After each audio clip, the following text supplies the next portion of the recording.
यहाँ मैं बात करूँगा अपने अनुभव की। जैसे हर प्राणी की एज बढ़ती चली जाती है, तो मैं भी उसमें हूँ, मेरी भी एज बढ़ती चली जा रही है। लेकिन मैं याद करता हूँ अपने उन दिनों के कॉलेज टाइम की, उसके बाद अपने जो पूरे मैं एक यूथ की तरह था, उस समय जो बेहोशी एक मेरे मन में थी, आज मैं उसको जब देखता हूँ, पढ़ता हूँ, तो फिर वही मुझे समझ आता है कि आज जो दूसरे लोग भी हैं, जो यूथ भी है, मैं काफ़ी लोगों को देखता हूँ जो एक बेहोशी का वैसा ही जीवन जी रहे हैं जैसा कभी मैं जिया करता था। लेकिन आज मैं अपने आप को थोड़ा सौभाग्यशाली मानता हूँ कि ध्यान से अध्यात्म के रास्ते पे जो थोड़ी सजगता मुझे आई है, उससे मुझे ये पता चला कि जीवन को कैसे जीना चाहिए।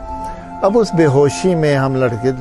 मैं अपनी बात करूँ तो लड़ता भी था, दूसरों से उलझता भी था, एक सम्मान भी लेने की कोशिश करता था, एक अपनी बात मनवाने की कोशिश करता था, जो भी अपनी मनमर्जियाँ करता था, दूसरों पे एक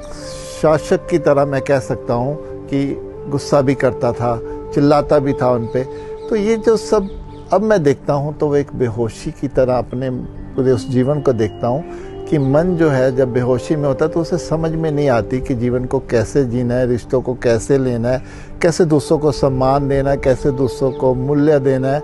लेकिन हम अपनी धुन में तब जीते ही चले जाते हैं। आई एम राइट वाली जो पॉलिसी है वो तभी होती है जब मन हमारा बेहोशी में होता है। हम ना किसी की भावनाओं को देखते हैं, ना किसी के विचारों की कदर करते हैं, बस अपने आप में खुद को ही लेके चलते हैं कि मैं ही मैं हूँ।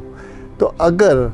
हम कोई भी किसी को भी लगता है कि वो वैसा जीवन जी रहा है, तो मेरा उससे आग्रह है, एक प्रार्थना है कि इस जीवन से बाहर आए। क्योंकि अगर ये जीवन, ये जो बेहोशी वाला जो जीवन है, मन है,